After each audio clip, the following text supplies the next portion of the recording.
Assalamualaikum warahmatullahi wabarakatuh. Kembali lagi di praktikum PLC. Ini untuk praktikum PLC kita sudah masuk ke modul ketiga. Nah, di modul ketiga ini kita akan membahas counter atau pencacah.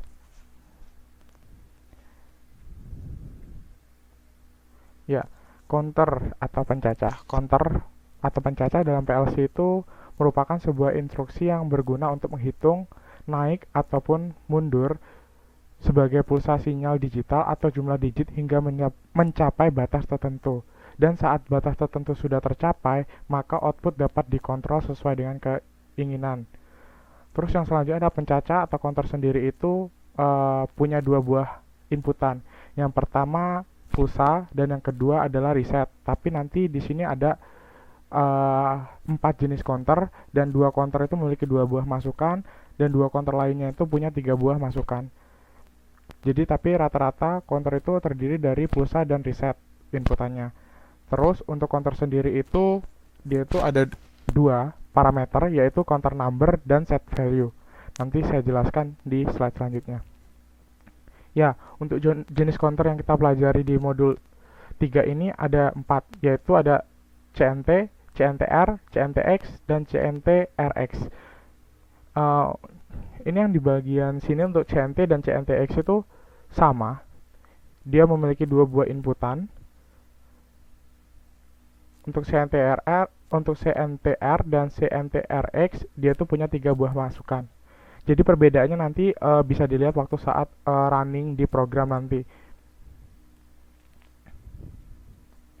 Nah, ini untuk bagian counter yang umum itu ada dua, yaitu ada counter number, terus ada set value. Di sini itu untuk counter number sendiri itu berbeda-beda ya tiap jenis PLC. Ini yang saya ambil dari jenis PLC CP1E. Untuk CP1E itu kita bisa menggunakan sebanyak 256 counter, yang mana dimulai dari C0 sampai dengan C255. Nah, untuk set value ini adalah nilai counter. Nilai counter ini bisa kita atur sampai dengan 9999, dari 0 sampai dengan 9999. Materi pengantar untuk counter sendiri itu memang cuma sedikit ya. Terus nanti ini kita langsung masuk ke percobaannya.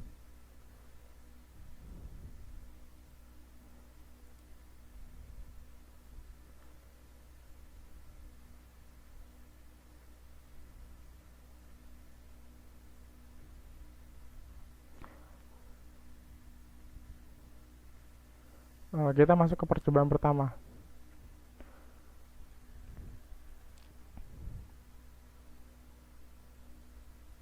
Nah, untuk percobaan pertama ini adalah CNT atau counter yang biasa ya.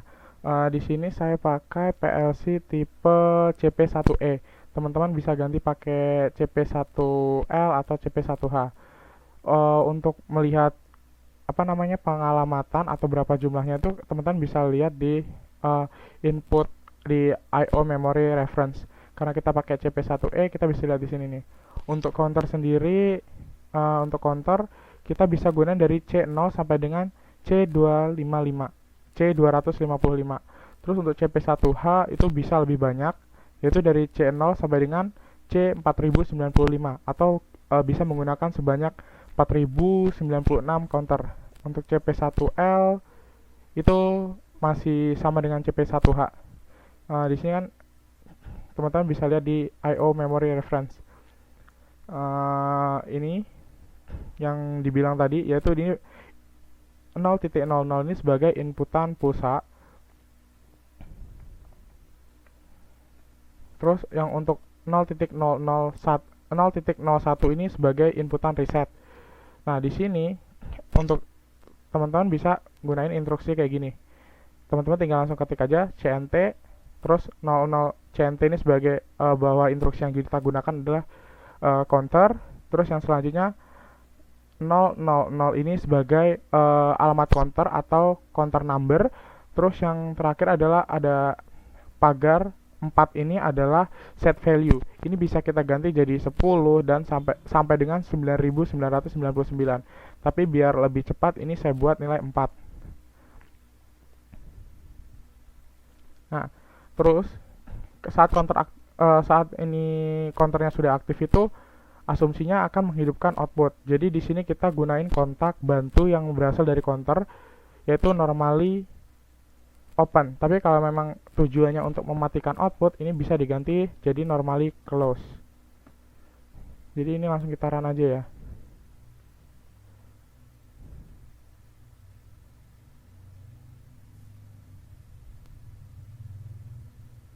Nah, ini udah di run. Ini kan cara kerjanya counter itu gimana sih? Kita harus on off sebanyak yang di set value.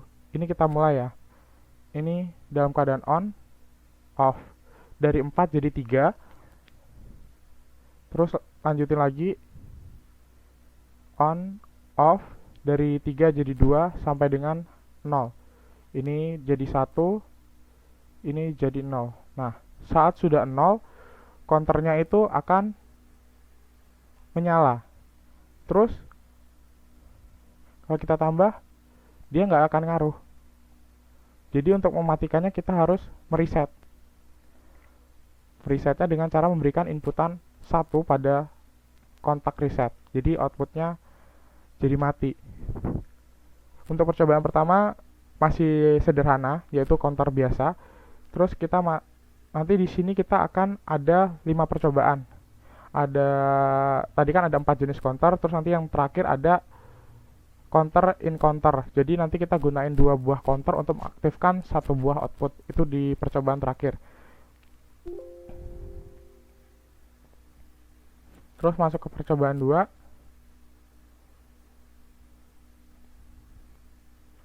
Percobaan kedua kita udah sudah gunain 3 buah inputan ya. Untuk penulisannya masih sama ya.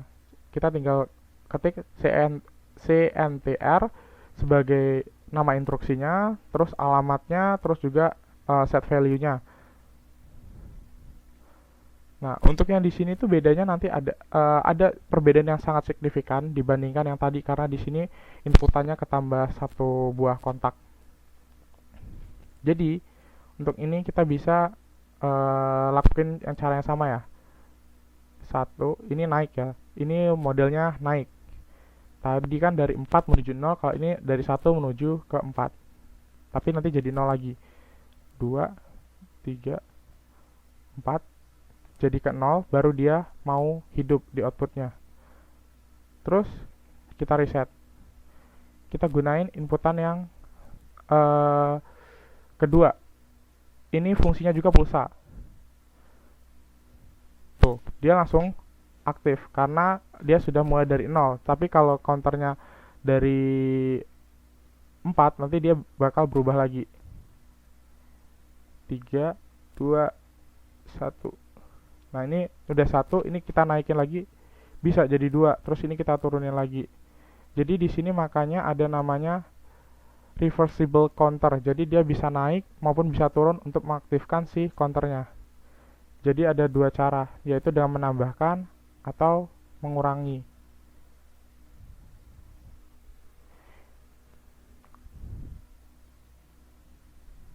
Di sini juga kita pakai kontak bantu. Kontak bantunya itu cara nulisnya masih sama ya, kayak timer. Kita tinggal tulis C sebagai inisial counternya, terus 00 ini sebagai dari alamat counternya.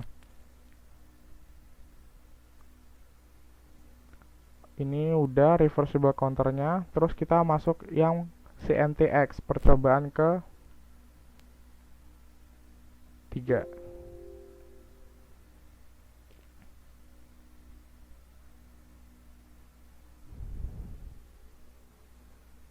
Untuk percobaan ketiga kita balik lagi ke 2 buah inputan. Yang pertama ini set dan yang ini resetnya, atau ini maaf, ini maksudnya 00 ini pulsa, 0.01 ini sebagai resetnya.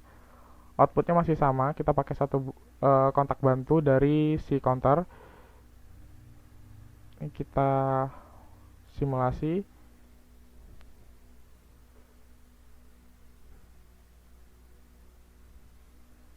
Nah, di sini mulainya dari 4, bukan dari 0. Ini kita 1, 2, 3, 4. Dia pas 4. Terus ini terus kita tambahin lagi, dia nggak akan ngaruh. Jadi dia ibarat sudah dalam kondisi maksimum, jadi dia nggak bisa diubah lagi kecuali di reset. Kalau di reset dia akan kembali ke keadaan semula.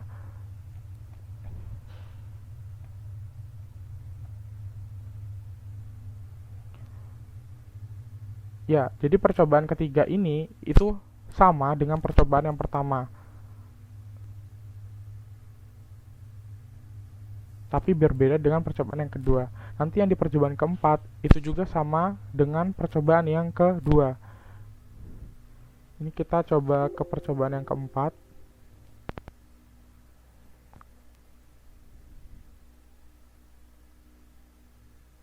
Nah, di percobaan keempat ini kita gunain 3 buah masukan lagi, 3 buah inputan.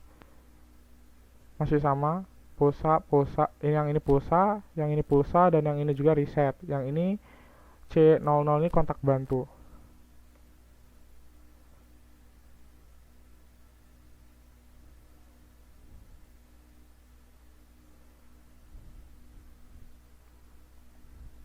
Ini 1, 2, 3. Terus ini bisa kita turunin lagi jadi 2, 1. Terus ini jadi ini bisa kita gunain buat menambah atau mengurangi.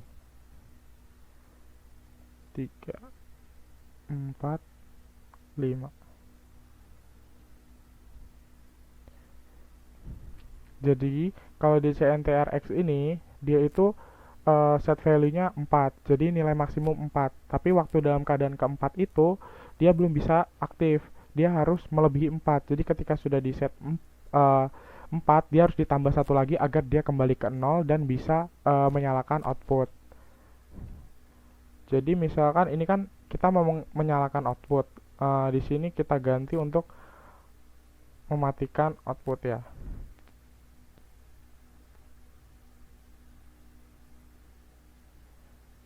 Ini kita reset dulu karena tadi masih bekas yang tadi, jadi counternya masih aktif. Tanda counter masih aktif itu dia nih, garis hijaunya itu mengelilingi si counternya. Ini tanda kalau si counter ini aktif.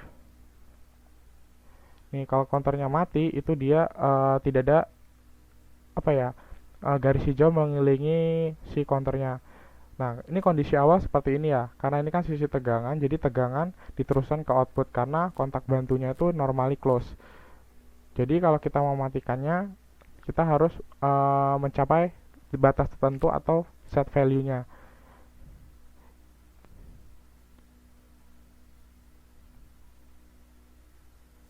Nah, ini baru mati. Jadi saat counternya aktif, si output mati. Kenapa? Karena di sini kontak bantunya yaitu normally close. Tapi nanti yang dimasukin ke laporan itu yang normally open aja. Yang normally close nggak usah. Terus ini masuk ke percobaan yang kelima. Ini percobaan kelima itu sebenarnya gabungan dari 2 buah counter untuk mengaktifkan output. Jadi di sini ada nih, yang pertama ini ada counter biasa. Counter biasa ini counter CNT itu untuk mengaktifkan output 1. Tapi untuk output 2 itu diaktifkan oleh output si counter 2. Tapi counter 2 ini akan mendapat inputan dari counter 1. Jadi akan berkesinambungan. Ini kita coba ya.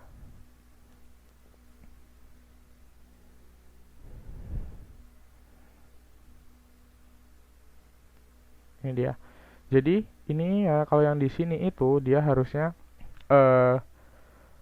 input ini akan mengaktifkan output, maksudnya untuk mengaktifkan si counter 1. Nanti saat counter 1 sudah aktif, berarti counter kedua ini akan menghitung juga 1. Jadi di sini counter 2 nilainya set value-nya saya lebih kecilkan dibandingkan yang di pertama karena biar nggak terlalu lama.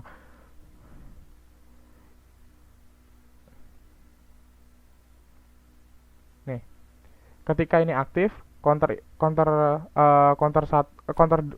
aktif, counter 2 itu akan menambah 1, bertambah 1, dan output pertama akan menyala. Terus gimana biar bisa nambah lagi di counter kedua? Counter pertama harus kita reset, karena kalau kita tambah terus, dia nggak akan berpengaruh apapun. Jadi kita harus reset. Kalau kita reset, output pertama akan mati, tapi di counter kedua tidak akan kena reset. Jadi untuk pengalamatan input reset itu harus berbeda, biar counter kedua juga nggak kena reset. Terus kita ulangi lagi karena set value-nya 2 ya, jadi kita harus dua kali mengaktifkan counter 1 untuk mengaktifkan counter 2. Nah, ini dia. Setelah counter 1 sudah mencapai set value, berarti counter 2 juga dapat inputan karena counter 1 sudah aktif.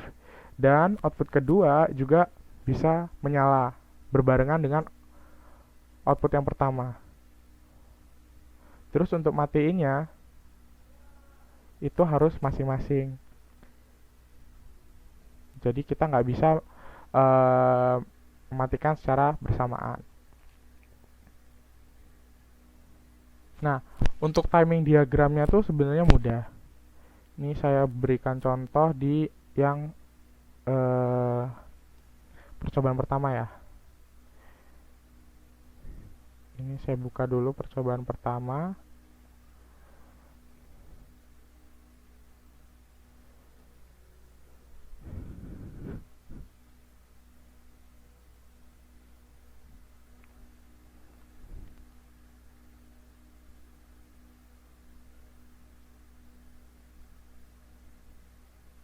Nah, ini percobaan pertama, contohnya seperti ini.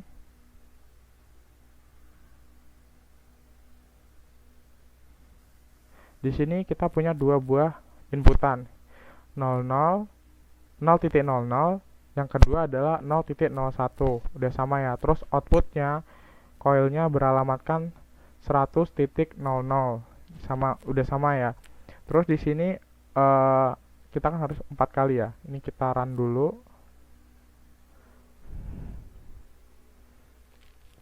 Ini pelan-pelan. Ini keadaan pertama on off yang pertama di sini. Terus selanjutnya yang kedua, on off kedua yang ada di sini. Terus yang selanjutnya yang ketiga, on off lagi di sini yang ketiga ya. Terus saat yang keempat dia aktif kan, outputnya aktif. Baru ini saat on ya, ini kan naik, berarti si output juga ikut naik. Kalau waktu ini si 0.00 dimatikan, output terus jalan ya, tetap hidup, outputnya tetap hidup. Terus sewaktu-waktu si reset kita nyalakan on, dia outputnya juga ikut mati. Jadi saat si reset ini dalam keadaan on, si output langsung mati. Jadi di sini berbarengan. Terus baru kita ini dan kembali ke keadaan semula. Ini untuk contoh timing diagram yang percobaan pertama. Untuk percobaan selanjutnya sama, teman-teman nanti bisa buat timing diagramnya itu sesuai yang ada di simulasi. Saya berikan contohnya di percobaan 1.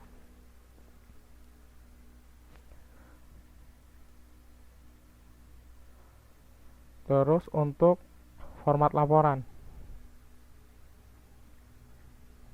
Nah, kita format laporan seperti biasa ya. Ini ada judul modul, nanti di pojok kanan diberikan tanda tangan ya. Terus ada nama, NIM, kelas dan sebagainya. Terus di sini tujuan, alat bahan, terus hasil praktikum. Hasil praktikum itu nanti kita punya 5 percobaan. Percobaan pertama itu CNT, terus percobaan kedua itu CNTR, terus percobaan ketiga itu CNTX, percobaan keempat itu CNTRX, dan percobaan yang terakhir, percobaan kelima itu CNT in CNT. Jadi di sini nanti C1 itu nama percobaannya, terus C11 itu ladder diagramnya berupa screenshot, terus nanti C12 itu timing diagram.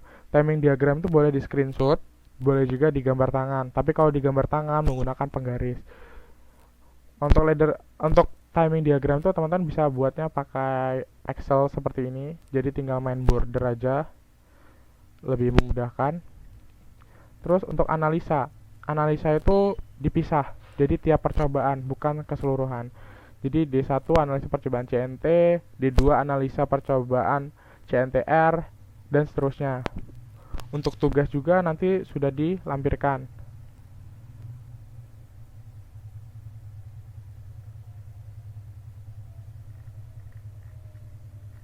Bukan yang ini.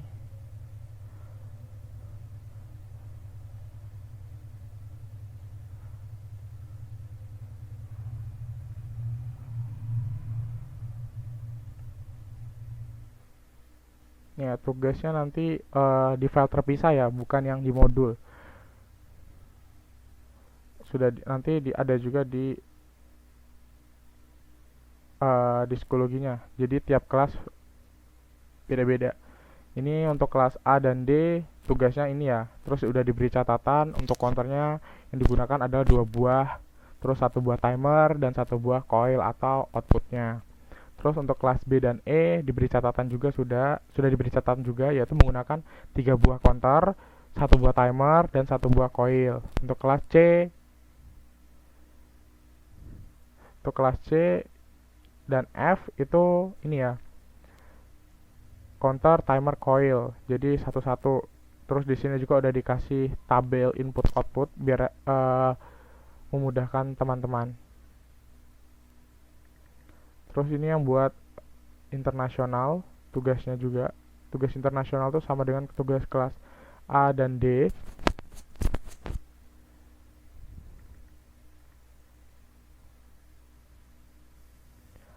Untuk modul 3 itu cuman itu aja, cuman counter atau pencacah. Jadi kalau untuk di PLC ini sebenarnya kebanyakan kita bermain logika. Gimana sih caranya biar kita tuh bisa mewujudkan skematik atau gambaran yang kita inginkan. Taruhlah gambaran itu di output. Jadi gimana sih caranya kita untuk menyalakan output dari instruksi-instruksi yang dipelajari. Ya mungkin untuk PLC modul 3 ini sekian dulu. Apabila ada pertanyaan bisa ditanyakan di grup kelasnya masing-masing. Dan memang jangan lupa untuk hadir di pertemuan Google Meeting untuk mempertanyakan hal yang lebih rinci lagi. Saya akhiri, wassalamualaikum warahmatullahi wabarakatuh.